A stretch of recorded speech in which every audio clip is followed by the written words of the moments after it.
அனைவருக்கும் வணக்கம். பாரம்பரிய திருவள்ளுவர் குலவம்சம் பிரசன்ன ஜோதிடர் சுப மாரிமுத்து திருப்பூரிலிருந்து இந்த பதிவு உங்களுக்காக. ஐயா வணக்கங்க ஐயா. வணக்கம் ஐயா. ஐயா இப்போது மக்கள் சார்பாக ஒரு கேள்வி இன்றைக்கி நான் கேட்கலான் இருக்கேன். கேளுங்க ஐயா.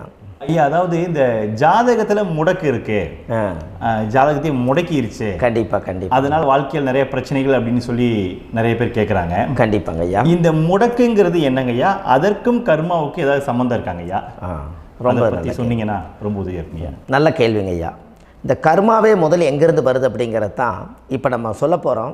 இதுவரைக்கும் எத்தனையோ கருத்துக்களெல்லாம் நீங்கள் இந்த உலகத்தில் கேட்டிருப்பீங்க. ஆனால் இந்த பதிவில் நீங்கள் பொறுமையோடு இந்த கருத்தை ஒரு இனிமையோடு நிதானமாக கேட்டிங்கன்னா உங்களுடைய ஊழ்வினை கர்மா எங்கிருந்து உருவாச்சு, இதனுடைய இந்த கர்மானால் நாம் என்ன கஷ்டப்படுறோம், நாம் இந்த பூமியில் பிறக்கிறதுக்கு என்ன வரம் வாங்கி வந்தோம், நம்ம பாவ புண்ணியமெல்லாம் ஜாதக கட்டத்தில் போய் எப்படி எடுக்கிறது, நம்மளுடைய தோஷம்னு சொல்கிறோமே அந்த தோஷம் எப்படி கிரியேட் ஆகுது, நம்ம இந்த பூமியில் பிறக்கும்போது கொண்டு வந்த கர்மாவா, இல்லை கடவுளே நம்மளுக்கு ஒரு தண்டனையாக கொடுத்த கர்மாவா, இல்லை நம்ம இந்த பூமிக்கு வந்ததுக்கு அப்புறம் செய்த கர்மாவா, இது எல்லாத்தையுமே நம்ம பொறுமையாக கேட்கணும்னா கண்டிப்பாக இந்த பதிவை நீங்கள் பொறுமையோடு கேளுங்க. உங்களுக்கு இதில் ஒரு பெரிய ஒரு ரகசியம் ஒன்று அடங்கியிருக்குது. அந்த ரகசியத்தை தான் இன்றைக்கி இந்த உலகத்துக்கு அரங்கேற்றம் பண்ணுறேன். இந்த முடக்கு நம்ம ஐயா கேட்டதில் ஒரு அற்புதமான ஒரு விஷயம் என்ன அப்படின்னு கேட்டிங்கன்னா, முடக்குங்கிறது அந்த காலத்தில் பெரிய திறமையை கட்டி போட்டு வச்சுட்டா நம்மனால் அது இயங்க முடியுமா? முடியாது இல்லைங்களா ஐயா? முடியாது.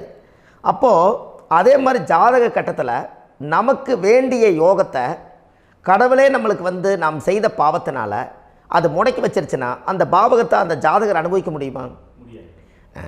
அனுபவிக்க முடியாது. அப்போது அந்த அனுபவிக்க முடியாமல் வெளி உலகத்தில் போய் நம்ம தேடி போன பிறவியில் செய்த பாவத்தை இந்த பிறவியில் நீங்கள் தேடி கண்டுபிடிச்சி வாழ்க்கையில் நீங்கள் எப்போ மேலுக்கு வர்றது? அப்போது அந்த கர்மா 12 ராசி கட்டத்துக்குள்ள 27 நட்சத்திரத்தில் 9 கிரகங்களுக்குள்ள ஒரு பெரிய ஒரு ஆத்துமாத்துமான கர்மா, உங்கள் பூர்வ ஜென்ம கர்மா இதுக்குள்ளே எங்கேயோ ஒரு இடத்துல முடங்கியிருக்குது. இந்த முடக்க மட்டும் உங்கள் ஜாதகத்தில் நீங்கள் கண்டுபிடிச்சிட்டிங்கன்னா ஹைலைட்டாக வாழ்கிறதுக்கு, இந்த உலகத்தில் சுதந்திரமான வாழ்க்கை வாழ்கிறதுக்கு ஒரு மிகப்பெரிய பொக்கிஷம் உங்கள் ஜாதகத்துக்குள்ளேயே இருக்குது. அப்போது அந்த ஜாதகத்துக்குள்ளே நாம் போன பிறவியில் நம்ம கர்மா நாம் என்ன செய்திருப்போன்னு உங்களுக்குள்ளே பெரிய குழப்பம் இருக்கும்.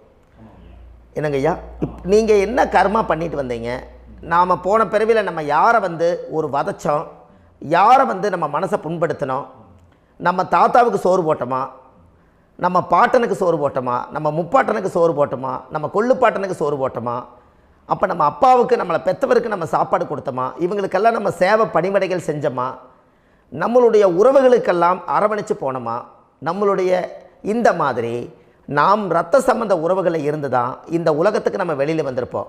அப்போது வெளியில் நீங்கள் நிற்கிறீங்க, அப்படியே மேலே போய் பார்த்தீங்கன்னா ஒரு 7 தலைமுறையில் ஒவ்வொருத்தரும் செய்த கர்மாவெல்லாம் நம்ம பிளட்டு ரிலேட்டிவாக இப்போ நீங்கள் கரண்ட்டில் இருக்கிறவங்க கிட்ட தான் டெபாசிட் பண்ணியிருக்கோம்.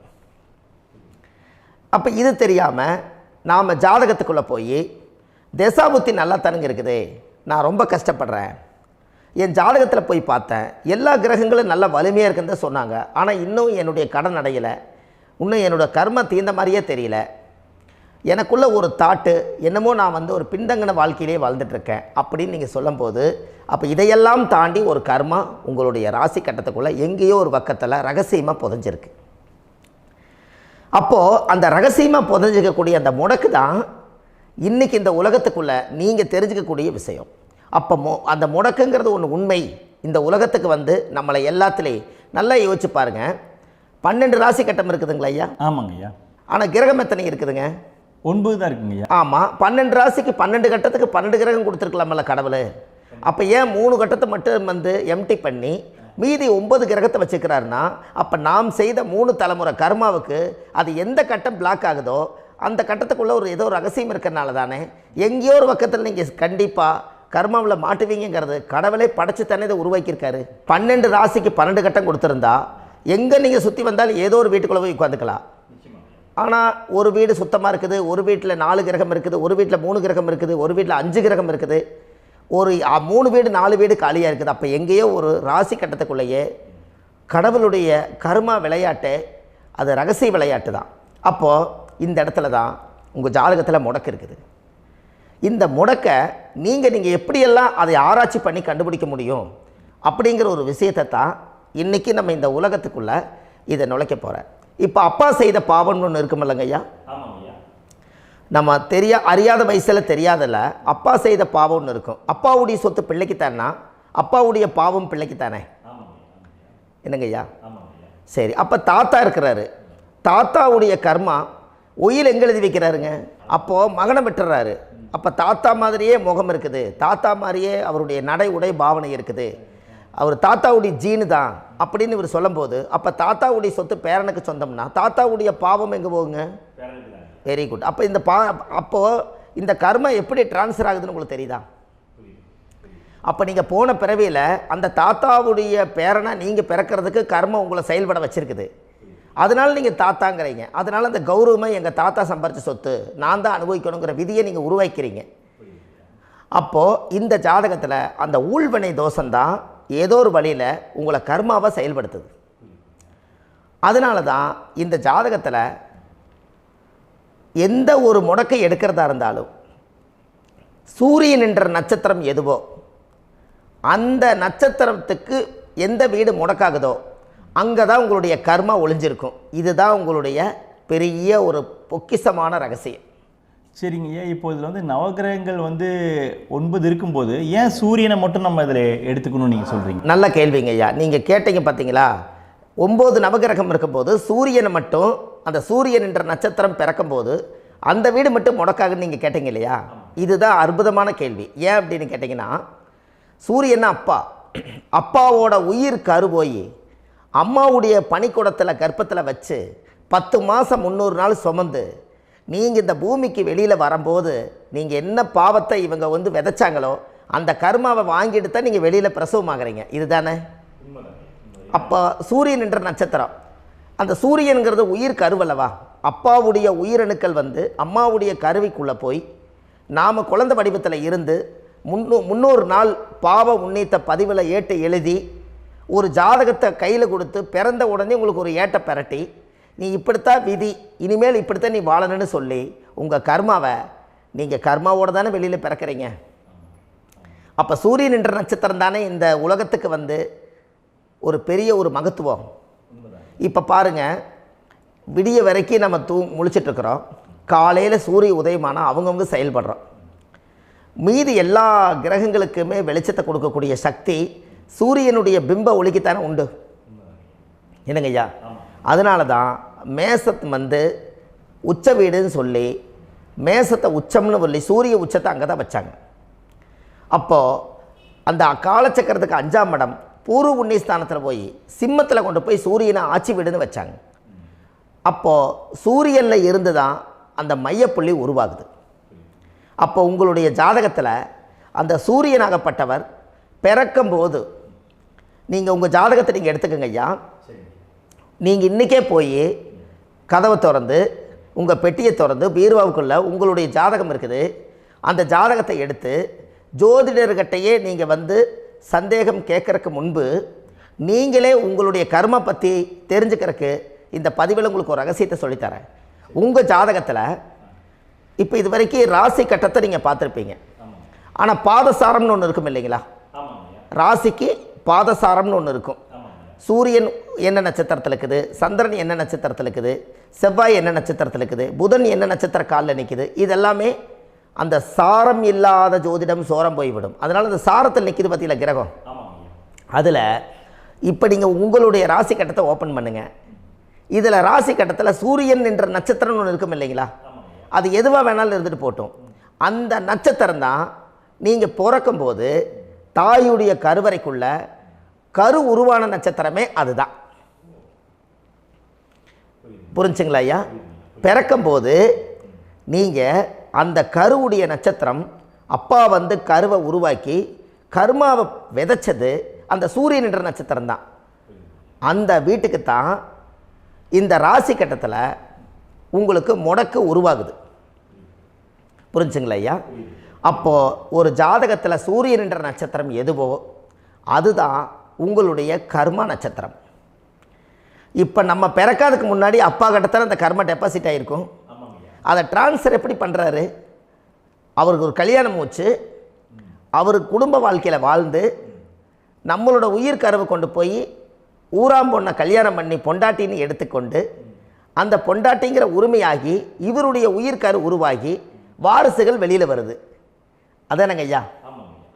அப்போது அந்த சூரியன் என்ற நட்சத்திரம் தான் இந்த உலகத்தில் ஒரு பிரம்மாண்டமான நட்சத்திரம்.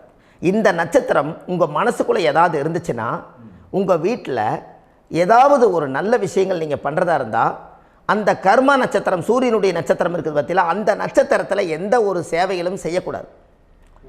அதுதான் கர்மா. அதை போய் நீங்கள் ஆக்டிவேட் பண்ணி விட்டீங்கன்னா அது முன்னோர்களை வந்து நீங்கள் வந்து தொந்தரவு பண்ண மாதிரி. அந்த கர்ம நட்சத்திரம் தான் உங்கள் வாழ்க்கையில் அது புதஞ்சிருக்கிறதா. இப்போ குழந்தை பிறந்தாலோ சீர் சீமந்தங்கள் நீங்கள் செய்கிறதாலோ கல்யாணம் முக்கிறதுனாலோ உங்கள் ஜென்ம நட்சத்திரத்தன்னைக்கு கல்யாணம் பண்ண வேண்டாம்னு சொல்லிக்கிறாங்கல்லங்க. உங்களுக்கு ஜென்ம நட்சத்திரத்துக்கு முன்னாடி உங்களை உருவாக்குன நட்சத்திரம் தான் ஜென்ம நட்சத்திரம். அப்போ சூரியன் என்ற நட்சத்திரம் அப்பாவுடைய ஜென்ம நட்சத்திரமாக அந்த ஊழ்வினை கர்மம் செயல்படுது. அப்போ அந்த முடக்கு யார் வழியில் வந்தது? முன்னோர்கள் வழியில் வந்தது. முன்னோர்கள் கட்டி வச்சது யாரைய? குலதெய்வத்தை. அப்போ அந்த குலதெய்வத்தை போய் சாமிக்கு போய் வீடு வாசல்லாம் வலித்து குலதெய்வத்தை போய் தேங்காய் பழம் பூ மாலை கல்கண்டு வாங்கி அர்ச்சனை பண்ணி ஒரு அன்னதானம் ஒன்று பண்ணிவிட்டு சாமிக்கு பொங்கல் வச்சு நைவேத்தியம் பண்ணிவிட்டு உங்கள் ஜாதகத்தை வச்சு பூஜை பண்ணிவிட்டு வாங்க. அதுக்கப்புறம் தான் உங்கள் கர்மாவை கண்டுபிடிக்கிறதுக்கு வழியே பிறக்கும். குலதெய்வத்தை வணங்காமல் கோவிந்தா கோவிந்தா என்று பல தெய்வத்தை வணங்கினாலும் பலனொன்றும் இல்லைன்னு அந்த காலத்தில் முன்னோர்கள் சொல்லி வச்சுக்கிறாங்களா இல்லைங்களா? அதனால் கண்டிப்பாக அதை கண்டுபிடிச்சி நீங்கள் அதுக்கு ஒரு நைவேத்தியம் பண்ணால் மட்டும்தான் முதல்ல உங்கள் 5ஆம் பாவம் முன்னோர்கள் அது வேலை செய்யும். குலதெய்வ ஆலயத்துக்கு போயிட்டு வாங்க. போயிட்டு வந்துட்டு இந்த கர்மவினை தோஷத்தை நிவர்த்தி பண்ணுறதுக்குண்டான சரியான பரிகாரத்தை நம்ம எடுப்போம். அப்போது உண்மையாலுமே ஒரு ராசி கட்டத்துக்குள்ளே இந்த மாதிரி ஒரு அந்த கர்ம தோஷம் இருப்பதனால இந்த கர்மா தோஷத்துக்கு அந்த முடக்க தோஷங்கிறத நீங்கள் எடுத்து அதை கண்டுபிடிச்சி அந்த சூரியன் என்ற நட்சத்திரம் எந்த ராசி கட்டத்தில் போய் முடக்காயிருக்குதோ அந்த முடக்கு எந்த பாவகம் வந்து நம்மளுக்கு லாக் ஆகிருக்குதோ அந்த பாவகத்துக்கு உண்டான பரிகாரங்கள் அதுக்குரிய ஸ்தலங்கள் அந்த கோவில்களில் போய் சுவாமிக்கு தேங்காய் பழம் பூமாலை கல்கண்டு வாங்கி அர்ச்சனை பண்ணி நீங்கள் இந்த கோவிலுக்குள்ளே போய் உட்காந்து சாமி கும்பிட்டு வந்தீங்கன்னா உங்களுடைய ஜாதகத்தில் இருக்கக்கூடிய அந்த முடக்கு தோசை நீங்கி வாழ்க்கையில் நீங்கள் எதை சாதிக்க வந்தீங்களோ அந்த சாதனையை நீங்கள் சாதிச்சிட்ருப்பீங்க. புரிஞ்சுங்களா ஐயா? ஏன் அப்படின்னா அந்த முடக்கு நட்சத்திரத்துக்குள்ளே தான் ஒரு தோஷம் இருக்குது. இப்போ அந்த காலத்தில் பாருங்கள் ஐயா, முன்னோர்கள் எல்லாம் நிறைய பேர் கோவில் கட்டி வச்சுட்டு போயிருக்காங்களா இல்லைங்களா? இந்த கோவில் எதுக்காக கட்டி வச்சுக்கிறாங்கன்னா அவங்க கட்டினவங்களுக்கும் அந்த முடக்கு தோஷம் இருந்திருக்குது. ராஜாக்கள் இருந்திருக்குது, மன்னர்கள் காலத்தில் இருந்திருக்குது, ஜமீன்தார் காலத்தில் இருந்திருக்குது. இப்போ அவங்களுடைய அமைப்புகள் எல்லாமே முன்னோர்கள் என்னமோ அறியாமல் தெரியாத தன்னடக்கம் இல்லாத ஒரு கர்மாவை இவங்க செஞ்சிட்டாலும் அதுக்குரிய பரிகார ஸ்தலங்களை கொண்டு போய் அந்த காலத்திலே ஜாதகம் பார்த்து நம்ம வந்து முன்னோர்களுடைய பாவத்தை நாம் செய்த பாவத்தையும் தீர்த்துட்டு நமக்கு கீழே அடுத்த சந்ததிகள் அடுத்த தலைமுறைகள் வந்தாலும் இந்த கோவில்களுக்கு வந்து விளக்கு போட்டு சாமி கும்பிட்டு இந்த மண்ணை மிதிச்சிட்டு போனால் அன்னையோடு அந்த கர்மா தீருங்கிறது அந்த காலத்திலேயே முடக்க தோஷ பரிகாரத்தை கோவில் வழியில் அந்த காலத்தை திசை திருப்பி வச்சுருக்காங்க. அப்போ நீங்கள் கோவிலுக்கு போகாமல் கண்டிப்பாக இந்த பரிகாரத்தை நீங்கள் உடைக்க முடியாது. ஏன் உடைக்க முடியாதுன்னா இப்போ நீங்கள் எத்தனை வருஷம் வாழ்கிறீங்க ஐயா?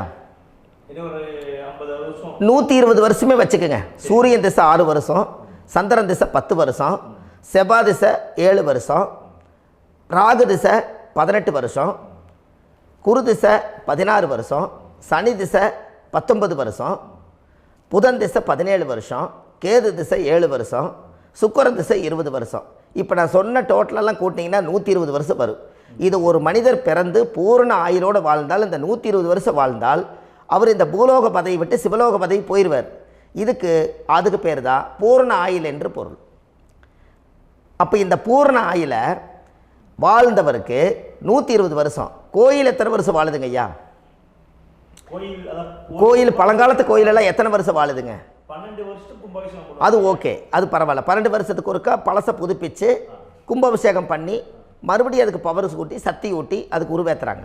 நான் சொல்கிறது கோயில் 5000 வருஷம் 4000 வருஷம் பெரிய பெரிய சித்தர்கள், மகான்கள், ரிஷிமார்கள், யோகிகள், சித்தர்கள் இவங்களெல்லாம் போய் கோவில்லையே சிவனையும் பெருமாளையும் வழிபாடு பட்டுட்டு கோவில்லையே ஒரு ஓரத்தில் ஜீவசமாதி ஆயிட்டாங்கன்னு பழைய கால கோயிலில் சித்தர்கள் குடியிருக்காங்களா இல்லைங்களா? இருக்காங்கல்லங்க ஐயா. அப்போது நாம் 120 வருஷம் வாழ்கிறோம், கோவில் 5000 வருஷம் வாழுது. எங்கே சக்தி அதிகமாக இருக்குன்னு சொல்லுங்க? கோவிலில் தாங்க ஐயா. கோயில் தான், அதில் ஒன்றும் மாற்றம் இல்லைங்களே. கோயில் தாங்க. அப்போ கோவிலில் தான் அந்த சக்தி இருக்குதுன்னு நீங்கள் சொல்கிறீங்க.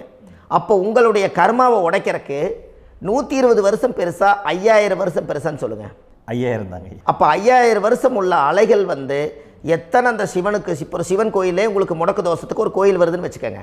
அந்த கோவிலில் எத்தனை முடக்குகளுக்கு உண்டான கோவில்கள், எத்தனை பழங்களை ஊற்றி சாமிக்கு அபிஷேகம் பண்ணியிருப்பாங்க, எத்தனை பால் கூட ஊற்றிருப்பாங்க, பன்னீர், தேன், இளநீ, மஞ்சள் நீர், திருமஞ்சனம், அபிஷேகம், பொங்கல், நைவேத்தியம் இத்தனையும் செஞ்சு அந்த சிவனை சிவனாக பார்த்து அந்த கருவறைக்குள்ள ஒரு கிராணங்கள் வரும்போதும் கூட பாதுகாப்பு பண்ணி வச்சு நல்ல சக்தியோடு அந்த கருவறையை புத்தியோடு அவங்க வேலை செஞ்சு அந்த காலத்தில் வச்சுருக்காங்களா இல்லைங்களா?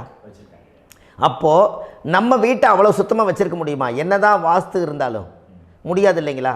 அப்போது அவ்வளவு ஒரு பவர்ஃபுல்லான கோவில் அந்த முடக்கு தோஷத்துக்குள்ளே ரகசியமாக அந்த கோயில் அடங்கியிருக்குது. உங்கள் ஜாதகத்துக்குள்ளே உண்மையாலுமே ஊழ்வினை கோயில், கர்மவினை கோயில் அதுக்குள்ளே இருக்குது. அந்த ஜாதகத்தை கணிச்சு பார்த்தா கரெக்டாக உங்களுடைய ஜாதகத்தில் அப்பாவுடைய கருவறையிலேருந்து உயிர் உருவாகிற நேரத்தில் இருந்து இப்போ வரைக்கும் நீங்கள் கரண்ட்டில் வாழ வரைக்கும் அந்த கர்ம கூட வர்றதை ஒரே ஒரு இடத்துல போனால் மட்டும்தான் விட்டுட்டு வர முடியும். அது எந்த வீடு அப்படின்னு கேட்டால் உங்களுக்கு அப்பாவுடைய கர்மா வழியில் போய் அந்த கோவில் பழையகால கோயில், பழையகால தெய்வங்கள், அந்த கோவில் தான் உங்கள் ஜாதகத்துக்குள்ள ரகசியமாக இருக்கும். அது ஏன் இந்த பதிவில் உங்களால் சொல்ல முடியாது அப்படின்னா, இந்த பதிவில் ஏன் உங்க சொல்ல முடியாதுன்னா உங்கள் ஜாதகம் தெரியாமல் என்ன கோயிலை நீங்கள் சொல்லுவீங்க? இப்போ பொதுவாக ஒரு நட்சத்திரத்துக்கு ஏதோ ஒரு கோவிலை அவங்க சொல்லி நீங்கள் போயிட்டு வர்றீங்கன்னு வச்சுக்கோங்க. ஆனால் அது வேலை செய்யலைன்னா நம்மளுக்கு என்னங்க இவ்வளோ கஷ்டப்பட்டு போய் அதை பலனடையிலேன்னு கேள்வி கேட்டக்கூடாது. உங்கள் ஜாதகத்தை நீங்கள் கொண்டாங்க, உங்கள் டேட் ஆஃப் பர்த் டயத்தை போட்டு ஜாதகத்தை கணிச்சு நீங்கள் சூரியன் என்ற நட்சத்திரத்துக்கு உங்களுடைய கர்மவினை கோவில் யார், உங்களுடைய முடக்கு யார், ஊழ்வனை தோஷத்துக்கு உண்டானவர் யார், தாய் வழி கர்மா யார், தந்தை வழி கர்மா எது, நீங்கள் பிறக்கும்போது வந்த கர்மா என்ன, இது எல்லாம் கணிக்காமல் பொதுவாக ஒரு கோயிலில் போய் நீங்கள் பாட்டுக்கு சாமி கும்பிட்டு வந்தால் பலன் எப்படி கிடைக்கும்? கண்டிப்பாக கிடைக்காதுங்க ஐயா. என்னங்க ஐயா? அது தெரிஞ்சு பண்ணாதான் சரியா? ஒரு டாக்டர்கிட்ட போகிறீங்க, என்னை அப்படியே ஸ்கேன் பண்ணி ஒரே ஒரு மாத்திரை கொடுங்கன்னு கேட்டால் டாக்டர் கொடுப்பாருங்களா? அவர் என்ன பிரச்சனை இருக்குதோ அதை முதல்ல கண்டுபிடிச்சி ஸ்கேன் பண்ணி பார்த்து ரிப்போர்ட் எடுத்து அது மூலியமாக தான் கொஞ்சம் எடுத்து ஐயா உங்களுக்கு இந்த பிரச்சனை, இதுக்கு தீர்வுக்கு இதுக்குண்டான மெடிசன், இது இப்படித்தான் சாப்பிடணும்னு அது முறையாக சொல்லி அந்த உயிர் வாழ வைக்கிறாரு டாக்டர். அவர் ஒரு தெய்வ வடிவத்தில். கரெக்டுங்களா ஐயா? அப்போ உங்களோட கர்மா எங்கே செயல்படுது அப்படின்னா, இந்த முடக்க நீங்கள் இந்த பதிவில் தெரிஞ்சுக்கங்க. அதுக்குரிய நட்சத்திரம் என்னன்னு தெரிஞ்சு வச்சுங்க. உங்கள் ஜாதகத்தில் சூரியன் என்ற நட்சத்திரத்தை எடுத்துக்கங்க. அந்த வீட்டுக்கு முடக்க இந்த பதிவில் எந்த வீடு லாக் ஆகிருக்குதுங்கிறத நான் உங்களுக்கு இந்த வீட்டில் சொல்கிறேன். அந்த வீட்டு நீங்கள் பாருங்கள், உங்களுடைய லக்கணத்துக்கு அது எந்த வீடு. இப்போ லக்கணத்துக்கு ஒரு 7வது வீடுன்னே வச்சுக்கோங்க. அப்போ லக்கணத்துக்கு 7வது வீடே முடக்கு. அப்படி ஒரு முடக்கு ஆகிப்போச்சுன்னா ஒரு ஜாதகத்தில் லக்கணம் தான் 1, 7ஆம் இடம்ங்கிறது மனைவி ஸ்தானம். ஒரு ஆணுடைய ஜாதகத்துக்கு 7ஆம் இடம் தான் மனைவி.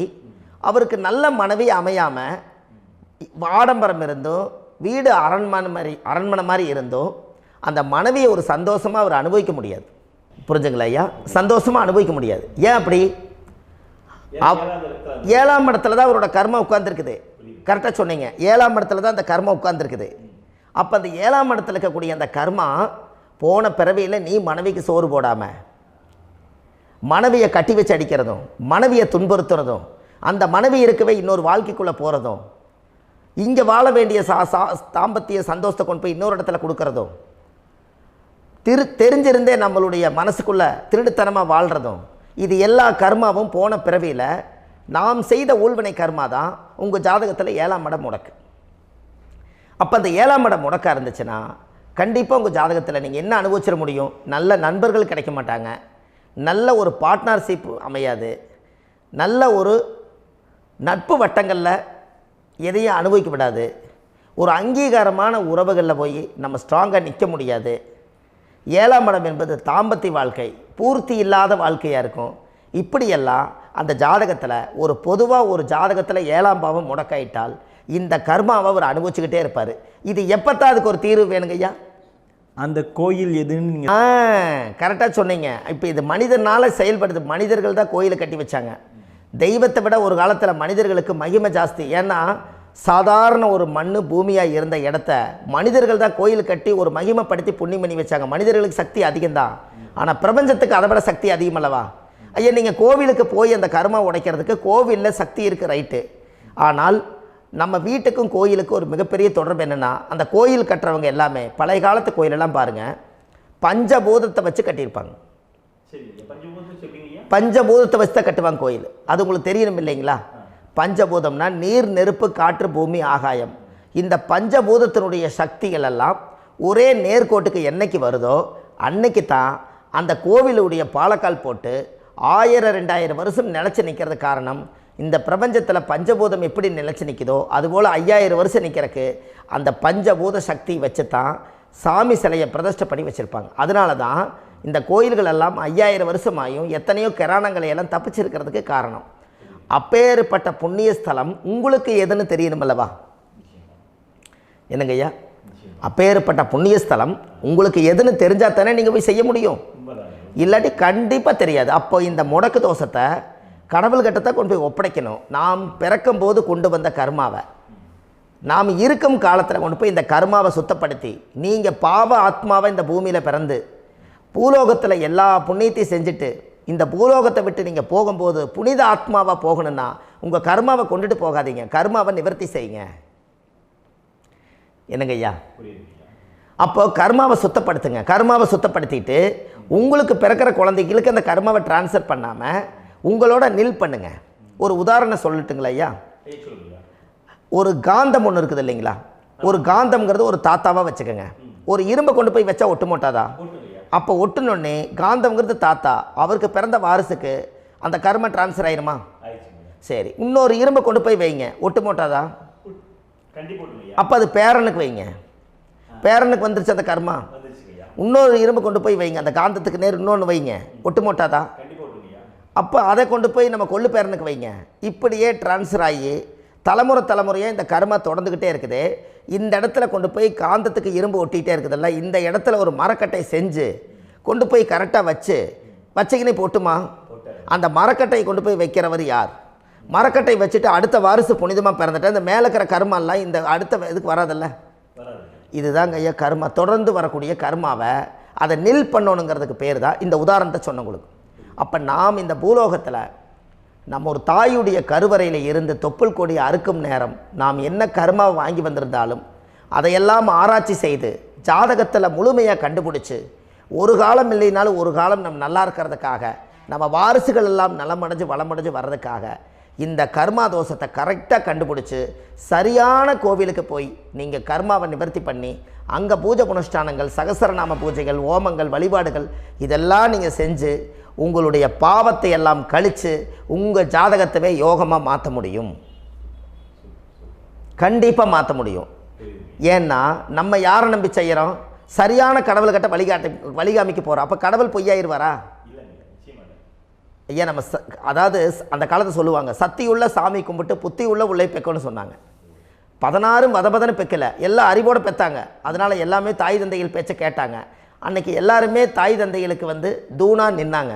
அப்போ அந்த காலத்தில் சத்தியுள்ள சாமி கும்பிட்டு புத்தி உள்ள உள்ளே பெக்கணும்னு சொல்லி அன்றைக்கி அறிவோடு பெற்று இந்த கர்மாவை ஆளுக்கு ஒரு கர்மாவை டிரான்ஸ்ஃபரை பிரித்து எல்லாரும் சுத்தப்படுத்தினாங்க.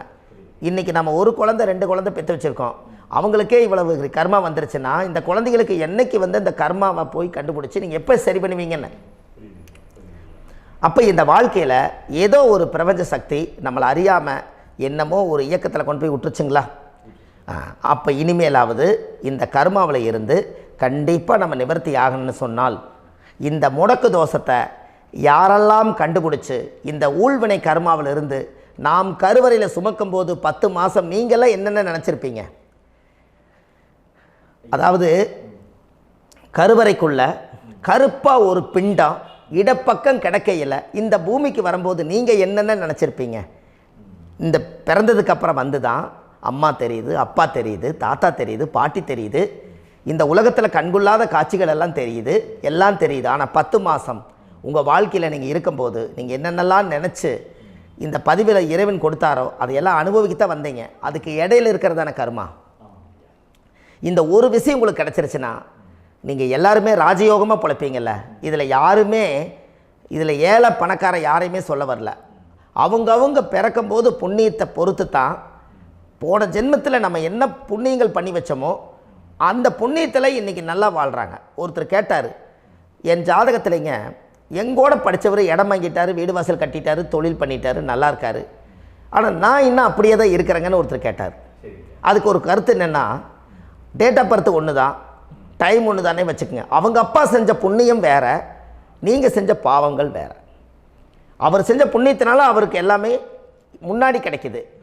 நீ கர்மாவெல்லாம் கழிச்சிட்டினா பின்னாடி கிடைக்க போகுது. இதில் மற்றவங்களை பற்றி வேற்றுமையாக நினைக்கிறதுல எந்த ஒரு இதுவுமே இல்லை. அப்போ ஒருத்தர் பார்த்து ஒருத்தர் வாழ வேண்டாம். உங்களுடைய சுய அறிவை வச்சு இந்த பூலோகத்தில் இந்த பூமியில் நீங்கள் 4 தெரிஞ்சு நல்ல விதமாக கற்றுக்கிட்டு இந்த உலகத்தில் சிறப்பாக வாழ கற்றுக்குங்க. அதுக்கு அந்த ஊழ்வினை தோஷத்தை கண்டுபிடிங்க. உங்களுக்குன்னு ஒரு முடக்கு இருக்குதுங்கிறத இன்றைக்கி நீங்கள் எழுதி வைங்க. அதை எப்படியாவது கண்டுபிடிங்க, அதை தேடுங்க. ஒரு முறை நீங்கள் ஜாதகத்தை கொண்டு வாங்க. அந்த ஜாதகத்தை கொண்டு வந்து உங்கள் பாவகத்தில் எத்தனாம் பாவம் முடக்காயிருக்குதுன்னு பாருங்கள். அந்த பாவகம் முடக்காயிருச்சுன்னா உங்கள் வாழ்க்கையில் அதிலிருந்து உங்களால் வெளியில் வரவே முடியாது, கண்டிப்பாக வர முடியாது. அதை நீங்கள் கண்டுபிடிச்சா மட்டும்தான் நீங்கள் மேலே வர முடியும். ஏன்னா நிறைய பரிகாரங்கள், பூஜைகள், யாகங்கள், ஓமங்கள் எல்லாம் செய்து வச்சும் கூட அந்த கர்மவினைக்கு உண்டான கோவிலுக்கு போய் அந்த 5000 வருஷ பழமை வாய்ந்த தெய்வத்துக்கிட்ட போய் நீங்கள் முறையிட்டு விளக்கு போட்டு உங்கள் கர்மத்தை எல்லாம் நான் நீ தான் தீர்த்து கொடுக்கணும்னு சொல்லி நம்பிக்கையோடு நீங்கள் போய் அந்த சரணாகதி அடையிறீங்க பாருங்கள், அங்கே தான் உங்கள் கர்மாவை எடுத்து விடுறாரு. அப்போ இந்த ரகசியம் உங்களுக்கு வேணுமல்லவா? அப்போ உங்கள் ஜாதகத்தில் எங்கே முடங்கி அதுக்குரிய கோவில்கள் எல்லாம் என்ன, அதுக்கு தான பரிகாரம் என்ன, அதுக்கு நீர் பரிகாரம் என்ன, யாத்திரை பரிகாரங்கள் என்ன, நீங்கள் வீட்டில் இருந்தே செயல்படுத்தக்கூடிய பரிகாரங்கள் என்ன, பரிகாரம் கோவிலுக்கு போய்த்தான் நடக்குமா, இல்லை நாம் வீட்டில் வச்சு வணங்குறதுனால நடக்குமா, நாம் செய்யக்கூடிய தர்ம பரிகாரங்கள் என்ன, தான பரிகாரங்கள் என்ன, இப்படி பல விதமாக இருக்கிறனால உங்கள் ஜாதகத்துக்கு எந்த மாதிரி பரிகாரம் கனெக்ட் ஆகுதுங்கிறது தெரியணும். இது தெரியாமல் கண்டிப்பாக உங்களால் செயல்படுத்துறது ரொம்ப கஷ்டம். இதனால் இதை நீங்கள் தெரிஞ்சுக்கணும்னா இப்போ நம்ம பாருங்கள், நீங்கள் அந்த தெரிஞ்சுக்கிட்டாலே உங்கள் வாழ்க்கையில் ஒரு டைம் தான் நீங்கள் தெரிஞ்சுக்க போகிறீங்க. உங்களுடைய கர்மா என்ன, நீங்கள் எங்கே செயல்பட்டு போயிட்டுருக்கிறீங்க, உங்கள் போகிற பாதை சரியா இல்லை அந்த பாதையில் முள்ளு கல் இருக்குதா, இது எல்லாம் உங்களுக்கு தெரியலனா இந்த முடக்கை கண்டுபிடிக்கக்கூடிய சக்தி வாய்ந்த இந்த கர்மாவை நிவர்த்தி பண்ணுறதுக்கு வழிகள் இருக்குது. அதனால் நீங்கள் கண்டிப்பாக இந்த முடக்கை தெரிஞ்சுக்கணும். இந்த முடக்கு ராசினா என்ன உண்மையாலுமே உங்கள் வாழ்க்கையில் நீங்கள் தெரிஞ்சு இனிமேல் உங்கள் வாழ்க்கையில் இதுவரையிலும் கர்மாவுக்குள்ளேயே கஷ்டப்பட்டீங்க, வழி தெரியாமல் கண்ணை கட்டி காட்டில் விட்ட மாதிரி இருந்தீங்க. இனி அப்படி இருக்க வேண்டாம். உங்கள் ஜாதகத்தில் 12 ராசி கட்டத்தில் 9 கிரகம் போகும், மீனி 3 கிரகம், 3 கட்டம் உங்களுக்கு எங்கேயோ ஒரு பக்கத்தில் 3 கட்டம் எம்டியாக தான் இருக்கும். கரெக்டுங்களா? அது இல்லாமல் ஒரு ஜாதகம் பிறக்காது. ஏன்னா 9 கிரகத்துக்கு 9 கணக்கு போட்டால் 3 கட்டம் எம்டியாக தான் நிற்குது. அந்த கட்டத்துக்குள்ளே எந்த நட்சத்திரத்தில், எந்த சாரத்தில், எத்தனாவது டிகிரியில், எத்தனாவது பாதசாரத்தில், எத்தனை வெகுளையில், எத்தனை செகண்டுக்குள்ளே இந்த கர்மா உள்ளே புகுந்து உங்களை செயல்படுத்துதுங்கிறத கண்டிப்பாக உங்கள் ஜாதகத்தை கொடுங்க. பார்த்து இந்த விஷயத்தை சொல்கிறேன், நீங்கள் அந்த இடத்துக்கு போய் நிவர்த்தி பண்ணிவிட்டு உங்கள் வாழ்க்கையில் கொஞ்சம் காலம் வாழ போகிறீங்க. பாருங்கள், பிறந்ததுலேருந்து 20 வருஷத்துக்குள்ளே இளமையாக வாழ்கிறீங்க, குழந்தையாக வாழ்கிறீங்க. 20லேருந்து 40 வயசுக்குள்ளே தான் உங்களுக்கு ஒரு பொண்ணை பார்த்து கல்யாணம் பண்ணி ஒரு கரு உருவாக்குறீங்க. அதுக்கப்புறம் 40லேருந்து 60க்குள்ளே குழந்தை பெற்று கடமை முடிச்சிடுறீங்க. 60 வயசுக்கு மேலே ரிட்டையர்ட் ஆகிடுறீங்க. இந்த 20க்கும் 60க்கும் இல்லாத 20லேருந்து இந்த 40 வயசுக்குள்ளே உங்களோட தேடல் என்னவோ அது வாழ வேண்டிய சுகபோகமான வாழ்க்கை எல்லாமே அந்த 40க்குள்ளே தான் இருக்குது. இந்த 40க்குள்ளே இருக்கக்கூடிய வாழ்க்கையை இந்த கர்மா தெரியாமல் காலத்தை வீணாக்க வேண்டாம். வாழ வேண்டிய வயசில் நீங்கள் வாழணும். அதுக்குரிய கர்மாவை நீங்கள் சுத்தப்படுத்துங்க. எப்படியெல்லாம் நீங்கள் சந்தோஷமாக வாழ்கிறீங்கன்னு எனக்கு ஒரு தகவல் கொடுங்க. வேறு லெவலில் நீங்கள் இருப்பீங்க. கண்டிப்பாக இந்த பதிவில் உங்களுக்கு நான் இந்த விஷயத்தை கொடுக்க போகிறேன். இந்த முடக்கு நட்சத்திரங்கள் என்ன அப்படிங்கிறத இந்த பதிவில் நீங்கள் ஒரு நோட் ஒன்று எடுத்துக்கோங்க, குறித்து வச்சுக்கோங்க. இதில் இருந்து அவங்கவுங்களுக்கு முடக்கு நட்சத்திரம் என்னங்கிறத இந்த பதிவில் நான் உங்களுக்கு கொடுக்குறேன். இந்த வீடு தான் அது முடக்குங்கிறத சொல்கிறேன். இதையெல்லாம் நீங்கள் தெரிஞ்சு உங்கள் ஜாதகத்தவே நீங்கள் முடக்கு எடுத்து கண்டிப்பாக உங்கள் வாழ்க்கையில் நீங்கள் நல்லா இருப்பீங்க. அதுக்கு ஒரு நோட் எடுத்து வச்சுக்கோங்க. இது வரைக்கும் கர்மாவை பற்றி நம்ம பேசினோம். உங்கள் ஜாதகத்தில் சூரியன் என்ற நட்சத்திரத்துக்கு தான் முடக்குன்னு சொன்னீங்களே, எந்த வீடுங்கிற ரகசியத்தை இன்றைக்கி நம்ம எல்லோரும் தெரிஞ்சுக்கலாமா? இத்தனை காலமாக நீங்கள் தெரிஞ்சுக்காத ஒரு ரகசியத்தை இன்றைக்கி உங்கள் ஜாதக கட்டத்தில் நீங்களே முடக்க கண்டுபிடிச்சி அதுக்குண்டான பலனை தேட போகிறீங்க. அந்த தேடல் தான் உங்களை கொண்டு போய் உட்கார வைக்க போகுது. ஒரு உதாரணம், உங்கள் ஜாதகத்தில் பாதசாரம் இருக்குது அல்லவா? அந்த பாதசாரத்தில் சூரியன் என்ற நட்சத்திரம், சூரியன் நின்ற நட்சத்திரம் பாதசாரத்தில் கரெக்டாக எடுங்க. சூரியன் என்ற நட்சத்திரம் அனுச நட்சத்திரமாக இருந்தால் மகர வீடு தான் முடக்க ராசி. அப்போ மகர வீடு தான் முடக்கு ராசி. அந்த முடக்கு ராசி அந்த சூரியன் என்ற நட்சத்திரத்துக்கு அந்த ஊழ்வினை தோஷம், அந்த கர்மா அந்த மகர ராசியில் போய் உட்கார்ந்துருக்கனால அந்த பூர்வ ஜென்மத்தினுடைய அந்த பாவங்கள் எல்லாம் நீங்கள் தீர்க்கக்கூடிய இடம் அதுதான். மகரம் என்பது முதல வீடு. அந்த முதலை கொண்டு போய் உணவு ஒரு நேரம் கொண்டு போய் சாப்பாடு கொடுத்துடுவாங்க. நம்ம வீட்டில் நம்ம தொழிலில் வேலை செய்கிறவங்களுக்கு சாப்பாடு அன்னதானங்கள் பண்ணுங்கள். இந்த கர்மா பரிகாரத்தை முறையாக கண்டுபிடிச்சி அதுக்குரிய பரிகாரங்களெல்லாம் நீங்கள் செஞ்சால் வாழ்க்கையில் கண்டிப்பாக நல்லா இருப்பீங்க. அப்போ சூரியன் என்ற நட்சத்திரமே உங்களுடைய வாழ்க்கையில் மகரம் வீடு தான் அது முடக்க மாறுது. அது நிவர்த்தி ஆயிடுச்சுன்னா கண்டிப்பாக உங்கள் வாழ்க்கையில் ஒரு நல்ல மாற்றத்துக்கு வந்துடுவீங்க. உங்கள் லக்கணத்துக்கு இது எத்தனாம் பாவம்னு பாருங்கள். அந்த பாவகத்தை உங்களுக்கு முடங்கியிருக்கும், அங்கே தான் கர்மா இருக்குது. அதை நிவர்த்தி செய்யணுன்னா கண்டிப்பாக ஒரு முறை நீங்கள் ஜாதகத்தை பாருங்கள். அனுச நட்சத்திரத்தினுடைய பதிவை இது வரைக்கும் நீங்கள் கேட்டீங்க. அதுக்கு அடுத்தது கேட்ட நட்சத்திரத்தை பற்றி அடுத்த பதிவில் நம்ம பார்க்க போகிறோம். நம்ம ஆன்லைன்லேயே ஜாதகம் பார்க்குறோம். உங்கள் date of birth, time, place கொடுத்தீங்கன்னா போதும். உங்களுக்கு ஜாதகத்தை கணிச்சு ஃபோன்லேயே உங்களுக்கு கர்ம ராசி கண்டுபிடிச்சி உங்களுக்கு உண்டான கர்ம பரிகாரத்தை சொல்லி உங்கள் வாழ்க்கையில் ஒரு வெளிச்சத்தை கொண்டு வர்றதுக்கு என்றைக்கும் உங்களுக்கு உறுதுணையாக இருப்பேன். நீங்கள் கண்டிப்பாக இந்த பதிவுகள் எல்லாம் இது உங்களுக்காகத்தான். இது அதிகாலை நேரத்தில் பிரம்ம முகூர்த்தத்தில் இந்த பதிவை உங்களுக்கு முழுமையாக சமர்ப்பணம் பண்ணுறேன். இதை இதை வழி நடத்தி இதைய எப்படியெல்லாம் இந்த முடக்க கண்டுபிடிச்சி இப்படியெல்லாம் பேச வச்சு அழகு பார்க்க நம்ம முன்னோர்களுடைய ஆசீர்வாதமும் இந்த முடக்க கண்டுபிடிச்ச குருமார்களும் அவங்களுடைய குடும்ப பாரம்பரிய வம்சாவளிகளும் எல்லாருமே நல்லா இருக்கணும். அதுக்காக இந்த நேரத்தில் நான் வந்து அடியேன் சுப மாரிமுத்தாக இருந்து திருப்பூர்லேருந்து இந்த பதிவை உங்களுக்கு நான் கொடுக்குறேன். கண்டிப்பாக இந்த முடக்கு கோயிலுக்கு, இந்த முடக்கு தோஷத்துக்கு உண்மையான பரிகாரங்கள், எளிமையான பரிகாரங்கள் நீங்களே வாழ்க்கையில் செஞ்சு ஆதிகால பரிகாரங்கள் உங்கள் மனசுக்குள்ளே இருக்குது. அதை செயல்படுத்தினா மட்டும் போதும், வாழ்க்கை எங்கேயோ போயிடும். கண்டிப்பாக ஒரு முறை உங்கள் ஜாதகத்தை அனுப்பி வைங்க, உங்களுக்கு நான் பார்த்து பலன் சொல்கிறேன். இன்றைக்கி நான் கொடுத்த பதிவுகள் எல்லாம் உங்களுக்கு ரொம்ப பயனுள்ளதாக இருந்திருக்கும். உங்களுக்கு இது வரைக்கும் எத்தனையோ கர்ம வினைகளை பற்றி தெரியாமல் இருந்திருப்பீங்க. இந்த பதிவில் நிறைய கேட்டு தெரிஞ்சுக்கிட்டீங்க. இதெல்லாம் வாழ்க்கையில் ரொம்ப முக்கியமான பரிகாரங்கள், எளிமையான பரிகாரங்கள். நேராக நீங்கள் கடவுளைத்தான் கெட்டியாக பிடிக்க போகிறீங்க. அந்த பரிகாரங்கள் எல்லாம் செஞ்சு அதிகாரமாக வாழ்ந்து இந்த பூலோகத்தில் நல்ல சிறப்பாக வாழ்கிறதுக்கு இந்த பரிகாரம் உங்களுக்கு ரொம்ப யூஸ்ஃபுல்லாக இருக்கும். கண்டிப்பாக இந்த பதிவை செய்யுங்க. நம்ம பாரம்பரிய திருவள்ளுவர் குல வம்சம், பிரசன்ன ஜோதிடர் சுப மாரிமுத்து, திருப்பூரில் இருக்கேன். 30 ஆண்டு காலமாக நம்ம ஜோதிடம் பார்த்து கொண்டிருக்கிறோம். இவ்வளவு காலமாக எத்தனையோ ஆயிரக்கணக்கான மக்களுக்கு நம்ம ஜோதிடம் பார்த்து வழிகாட்டி நிறைய மக்களுக்கு நிறைய சேவைகள் செஞ்சுருக்கேன். நிறைய கோயில் கட்டி வச்சுருக்கேன், கும்பாபிஷேகங்கள் பண்ணி வச்சுருக்கேன், அன்னதானங்கள் நிறையா பண்ணி வச்சுருக்கேன், புண்ணிய யாத்திரைகள் நிறைய போய் வந்திருக்கேன். மக்களுக்காகவே நான் உங்களுக்கு உழைக்க தயாராக இருக்கேன். இந்த ஜோதிடம் வந்து என்னுடைய ஒரு பாரம்பரியமாக, என்னுடைய அப்பா தாத்தா முன்னோர்கள் இதெல்லாம் எங்களுடைய குலத்தொழில் இது. அதனால் நாங்கள் பாரம்பரியமாக திருவள்ளுவர் குல வம்சம். வள்ளுவர் வாக்குன்னு யூடியூப் சேனலில் போனீங்கன்னா 1000 பரிகாரங்கள் கொடுத்துருக்கேன். அதுவும் உங்களுக்கு ரொம்ப யூஸ்ஃபுல்லாக இருக்கும். வள்ளுவர் வாக்கு அப்படின்னு போடுங்க, அப்படி இல்லைன்னா சுப மாரிமுத்துன்னு போடுங்க. இதில் பரிகாரங்கள் நிறையா கொடுத்துருப்பேன். கண்டிப்பாக இதெல்லாம் நீங்கள் சந்தித்து நீங்கள் ஒரு சப்ஸ்கிரைப் பண்ணி வச்சுக்கோங்க. நான் போடக்கூடிய பதிவுகள் எல்லாமே உங்களுக்கு நோட்டிஃபிகேஷனாக வந்துடும். அதனால் நீங்கள் ஒரு சப்ஸ்கிரைப் பண்ணி வச்சுக்கோங்க. தினமும் ஒரு தகவல் உங்களுக்கு கொடுத்துக்கிட்டே இருக்கேன். இதெல்லாமே உங்களுக்கு ஒரு பெரிய சந்தோஷமான நிகழ்ச்சிகள். என்றைக்கும் உங்களோட நான் வாழ்கிறேன். உங்களுடைய குடும்பத்தில் நான் ஒருத்தராக இருந்து குடும்ப ஜோதிடராக நான் இருப்பேன். கண்டிப்பாக ஆயுளுள்ள வரைக்கும் உங்களுக்காக இந்த ஜோதிடத்துக்கு உழைச்சி உங்கள் குடும்பத்தில் ஒருத்தராக நான் வந்து ஒரு ரத்த உறவில் நான் வந்து இந்த பூர்வ ஜென்மத்தில் உங்களுக்கு நான் கடமைப்பட்டிருக்கேன். கண்டிப்பாக அடுத்த பதிவில் உங்களை நான் சந்திக்கிறேன். வாழ்வது ஒரு முறை, வாழ்த்தட்டும் தலைமுறை. நன்றி, வணக்கம்.